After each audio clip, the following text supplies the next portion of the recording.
My very special guest is an author, speaker, gender equality crusader, and a C-level leader. She has over 15 years of experience in human resources. Her mission is to bring more women into positions of power and keep them there. She's the host of the Glass Ceilings and Sticky Floors podcast and the author of a forthcoming book with the same amazing title. She is Erica Anderson Rooney. Welcome to the show, Erica. Hey, how are you today? I'm doing fabulous. You've got great energy. I'm just so excited. We had a brief collaboration a little bit ago, and now we get to dive deep, and I'm so excited about it. I love it. Let's do it. Well, I'll get to start with this one. You've got these two amazing phrases, which I mentioned in your intro, and I want to explore them with you. The first is sticky floors. So my question is, what are sticky floors, and what are some of the ways that we can help people get unstuck? Well, they are not your syrup-covered floors if you're a parent listening from your kids, although a lot of women do identify with that. But sticky floors are the limiting beliefs and toxic behaviors that keep you stuck. So they show up like perfectionism, imposter syndrome, fear, burnout, you name it, it's there. But then also in some of the toxic things that we do, right? Staying in toxic relationships, maybe drinking too much wine on a Wednesday, maybe scrolling endlessly through TikTok, right? All of those things, seemingly innocent sometimes, can really keep you stuck. They can keep you wasting time. And so those are the things, in my opinion, that are key to anyone shattering whatever glass ceiling they place on their own lives, right? So I like to look at glass ceilings a little differently, not just that proverbial glass ceiling that keeps minorities down, right? That is real. The systemic issues are real. But if I wait 132 years for pay equity, like I'm never going to see that. If I wait 150 years for the leadership gap to close, I'm never going to see that. So I choose to face my sticky floors, to clean up my sticky floors so that I can bust through the glass ceilings. So that's kind of my little take on the glass ceiling sticky floors. I love it. I love it. And so when you're thinking about the sticky floors, these sound like habits of either thought or behavior that kind of keep us really mired in this. And I wonder, like when you think about techniques to help start to get ourselves unstuck, where's the beginning? If I come to you and I say, yeah, I relate, I'm totally stuck. Like, what's one of the first things I should consider doing?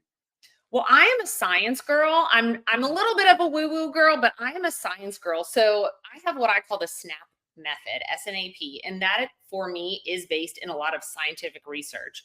But it's all about stopping, taking notice of what's going on in your body, because usually those sticky floors, those thought patterns and behavior patterns, they show up physically for us. And I'll give you an example. Imposter syndrome. If you have to get up and speak on a large stage in front of thousands of people, you might start to feel a little panicky. You might start to get sweaty palms. You might start to flush up the neck and in the chest. Like those are all physical symptoms that show you that something's going on here. A lot of times, very easy for us to ignore, right? We can push those down and we just power through and do whatever we have to do. But if you stop and take note and then move to naming what that sticky floor is, right? Imposter syndrome, then you can start to go to the A section, which is ask and answer some really difficult and deep questions, right? Why do I feel this way? What in my life might have me thinking or feeling these thoughts? Is it helpful? Is it true? And then when you answer those questions, you can make the choice to move to the pivot, which is pivoting that thought. Maybe your original thought that you had was, I'm not qualified to stand up on a stage in front of 1,000 people. Maybe it's now, I haven't done it yet, but I'm going to do my best today. So it's all about taking that sticky floor, recognizing it for what it is, digging deep into that unconscious mind to figure out why do we do the things we do, and then pivot that thought. It's such a slippery slope because sometimes we come home from work, for example, we say, yeah, I had a hard day. It was a little stressful. I'm just going to reach for a little bit of Haagen-Dazs here, and not sponsor of the show, by the way, but just have myself a spoonful. But then, by the time you're hitting the bottom of that cart and you're like, what just happened? And then you feel bad about it the next day, and it keeps you kind of mired in this sort of downward spiral, so to speak. Or that seems like a classic definition of a sticky floor. 100%. And that's a great example that you brought up, because that is 100% you doing an action that's not aligning with the person you want to be. So you're creating that cognitive dissonance, which is what makes you feel shameful or feel upset about it and regretful the next morning, which is, again, there's that science piece. Like they actually have terms for these feelings that we're feeling and the things that we're doing. But all of those actions, they self-sabotage you over time. They keep you stuck, right? And those are the little things. Maybe you're trying to be a triathlete, right? Eating a Mm. pint of Haagen-Dazs every night is not going to get you there. Yeah, So it's like, 100%. how can we break those patterns? Yeah, and I think that's going back to that congruence, as you mentioned, with either the future identity, who am I trying to become, or my goals, and these sorts of things. And it's one of those things where it might start off innocently enough, but I think that I also see a lot of the stickiness coming from keeping ourselves mired in this negativity. And I know in my own research, I had to really hit upon self acceptance and just being let's give ourselves a little bit of grace. Especially, I was doing most of my work and research during the pandemic when it came to a lot of the challenges that were holding us back. So I really feel like there's this opportunity to say, let's make sure that we don't go overboard on pretending like we're always going to be perfect. That can actually create its own sticky floor in a way, like you mentioned earlier. Well, and I love perfectionism because Mhm. I always believe that perfectionism goes a bit deeper than that.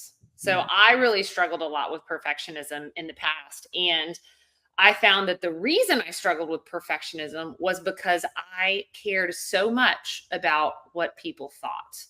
Why Mm. did I care so much about what those people thought? It was because I worried that if they didn't like me, I wasn't worthy. Right. And so, like, I kind of had to really peel back those onion layers and really go deep by continuing to ask myself, well, why? Why? Why? And so that is a sticky floor that goes very, very deep. And sometimes you think, oh, I'm just a perfectionist. It's like, but what else is underneath that? So we're all very complex human beings. That's all I know in the end. You're also calling out that sometimes it's as sticky as a Post-it note, not that bad. Sometimes it's as sticky as, oh my gosh, movie theater butter, up to your knees, and you're like, where's this coming from? I know it's funny when you do that type of self-exploration, you start to realize where some of this comes from, and starting to understand how powerful this sort of patterns of thinking and conditioning can really be. So I love the SNAP method as being something that's simple, easy to remember, actionable. It's got all the major steps right there. So I really, really enjoy that you shared that with us. Thank you. Yeah, it's really catchy. It helps me too when I find myself like feeling ruminating over something and just stuck that I say, snap out of it already, Erica, because it's one of those things that it's easy and like you got it, but it's not simple. Not simple. And I think a lot of times, when you think about the P of pivot, you start to make the pivot. You're not in the home stretch just yet, because now immediately you might be faced with some uncertainty, or maybe you don't get the result you want right away, or you fall back into an old habit. So I think it's important for leaders to remember that we start doing this hard work on ourselves. It's a marathon. It's definitely not a sprint. Well, and the most important thing about the pivot too is it's not all toxic positivity. We don't have to Mhm. go from being in this negative space to all rainbows and butterflies and unicorns. Like you can take a baby step. You don't have to get there and say I'm amazing in front of thousands of people on a stage, right? You're not going to believe that. So you need to tell yourself something that is still a pivot, but is something that you can accept and you can get on board with, right? Something that resonates. So like you might not be comfortable saying I can get on a stage and speak to thousands of people no problem, but maybe you say I haven't done it yet. I'm going to try my best today. Or maybe you just say this is scary and I acknowledge it, but I know that I can physically do it. You're not saying I'm going to be a rock star. You're just saying you physically can show up and do it. And then we start to prove to ourselves over time those little baby steps. And I love to kind of talk about that because sometimes people think it's like a complete 180 when we're talking about a pivot. And it's like sometimes you just have to pivot 1%. Yeah, it can make it. You've already changed the trajectory if you pivot that 1%. I think some 100%. leaders too might be surprised to find that I personally, in my own experience, I had more joy, for example, using your analogy, learning how to speak going from 0 to 10 people in the room, and even 10 to 100, much more than going from 100 to 1,000 or 1,000 to 10,000. Like at that point, some of the it's not mechanical, but it's just the fun part is when you've made that pivot and you're starting to experience some of those early wins. Those are some of the most delicious things that really keep you going. Yeah. And I love it too, because when we're talking with new leaders and people who are really breaking into this area and they're trying to figure it all out, we get caught up in this Instagrammable worthy life that everybody who's a leader knows exactly how to be a leader and they make no mistakes. And I remember I struggled with imposter syndrome when I first held my chief people officer role because I thought, oh my God, I've never been an executive like this before. And there Mm. was a lot of that uncertainty. But the thing that I want everybody to remember is that everyone feels that all the time at some point. Like everybody has some version of a sticky floor. We're just not showing it all over Instagram usually because we're trying to be these cool, calm, and collected executives, But really, we're over there going, what the heck is going on? What am I doing? Do I even know what I'm doing? It's And so I think, amazing.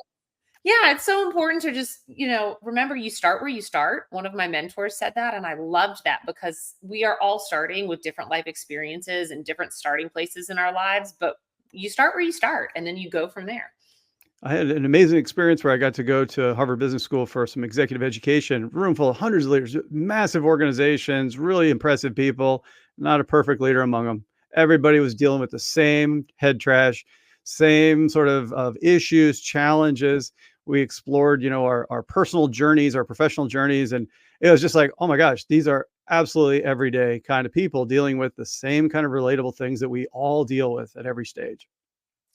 One thing I encourage people to do to really humanize different people is to get out in your community where you're going to have a diverse audience and get to know that community, but don't talk about work.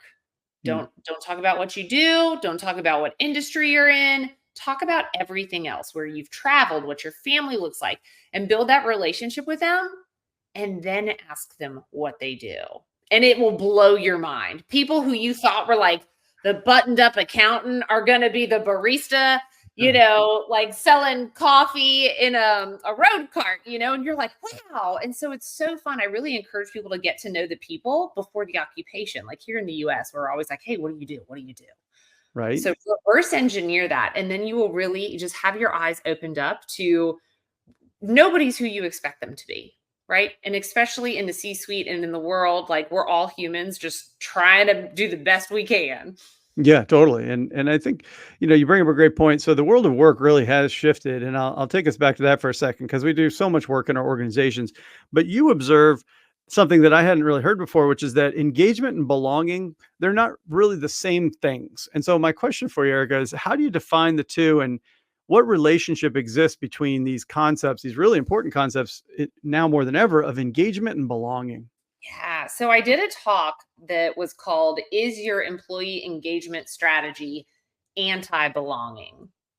And what I love about just the world of work and the world that we live in is like there's so many iterations to things. Because I remember when HR was personnel, and then it was human resources, and then it was employee experience, right? And when engagement came on the scene, it was the hot thing, right? It was like, how can we keep our people happy? What can we do? And we had ping pong tables and free beer and outings and bring your family to this and bring cupcakes for that birthday celebration, right? And then DEI entered the scene, which then became DEIB. And that's where that belonging piece, that do I connect with the people I'm with? Do I trust them? Do they trust me? Do I have a sense of community here? And can I be my authentic self? That's different than having a beer over a ping pong table, right? That sounds kind of fun, but it's very different from belonging. And in today's world, a lot of those historical engagement strategies that we had are actually anti-belonging. And one of the topics that I use specifically is anytime that you have people fly in from out of town for work, what do you do at the end of the day? Let's go get drinks at the bar. We've had a long, hard day, right? But 49% of workers struggle with alcohol and addiction. So now we're taking half of those people with us and we're putting them in a potentially unsafe situation. So not only is it anti-belonging, but it is actually dangerous for some of these people. Hmm. Right. And then, of course, you've got the whole conundrum of being a working parent. If you're now having happy hour drinks at the end of the day, I've got to figure out what to do for childcare. Sure, my partner can step up and do it, but like that puts a lot of burden on him. And what if he has another late work call? And it just starts to set this whole thing in motion, right? Like what people want to get out of work now after the pandemic is so drastically different from a belonging and a connection standpoint than it was beforehand. Like it has just completely shifted, I think, for the better, because I think it's opened our eyes to a lot more ideas of what's really inclusive and what's not. We have a lot of people in the workspace who are neurodivergent, right? Depending on how they interact with the world. They might not like large crowds or loud noises. And then we invite them to a sales conference, which is nothing but DJs and strobing lights, you Right. know? So we have to really start thinking outside of the box to be more inclusive so that we have this culture of belonging, not just that whole engagement of cupcakes and birthday parties and anniversaries, you know? Yeah, and I think we put people in a really tough spot when you say, like, we're having this organized social activity. There's almost this implied pressure that you will participate. Like you said, now you're like, great, I'm going to put myself in a situation I didn't want to be in. Maybe I'm trying to watch what I eat a little bit, and I know it's going to be bar food there. Or, like you said, there could be any type of different stimulants that we might not want or might not welcome or just might not prefer. But then we think, oh, geez, but if I don't go, I'm not going to get promoted. I'm not going to look like a team player. And you're like, okay, great. So this thing that, and my heart goes out to the HR leaders who are like, we're trying to build community here. We're trying to give people a chance to decompress and not talk about work all the time. So it comes from a really good place. But at the same time, it's very complex when you start realizing that we could be creating that sort of exclusion or even isolation, if you will, inadvertently. So it's Yeah, powerful. and I love the fact that you brought up, if you're sitting there and you're like, I want to get promoted, I want to be seen as a team player. Like studies have shown that proximity is what gets you those promotions, right? So, Mm. yes, when you aren't going to these big team outings that everybody is going to, even though you have the best of reasons, it's human nature to want to promote that person that they know, like, and trust, who they know, like, and trust because they were hanging out with last week. Right. And so that's why it's so important for the leaders of today's world to recognize that and to create the safe structures, whether you are having, taco lunch day in the middle of the work week, right? But you also have Zoom options available for your people who don't come into the office. Like you really have to get creative. And it does sometimes feel a little awkward, right? Like sitting on the Zoom eating tacos with your coworkers can sometimes be a little weird, but we have to get outside of these zones of comfort that we are so used to truly create those pockets and those environments where people feel comfortable, they feel safe, but they also feel like it's an even playing field. And that if Timmy goes and does happy hour and all of the things at the end of the day, but I don't because I've got kids at home, it doesn't matter because it's an even playing field. Yeah. And good thing about Zoom tacos is less taco breath.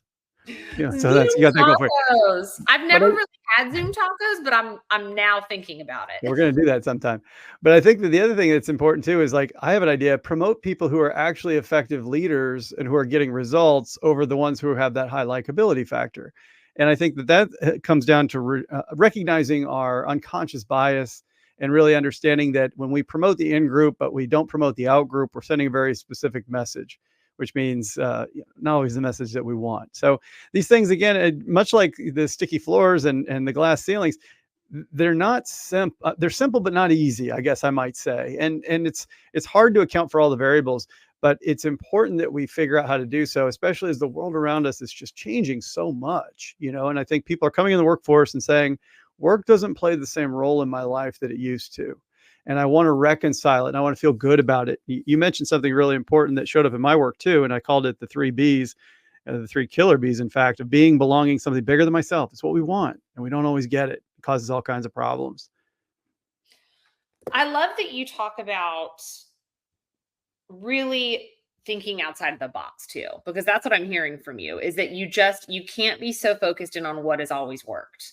Mm. And I think we are at this pivotal point in the world today where we are recognizing that too. And I think we're kind of like on the cusp of moving over, right? This traditional sense of like promoting the people that we know and like, and like people aren't doing that anymore because they have these really horrific managers and nobody can get anything done because they don't even know how to approve PTO and they're not training their team and all of those things. But what I love about today's workforce being as diverse and complex as it is that it is challenging us to really get creative because we are having to satisfy the boomers and the Gen Zers and the Gen Xers and everyone else in between. And it's causing us to really kind of come together as that melting pot that we really are.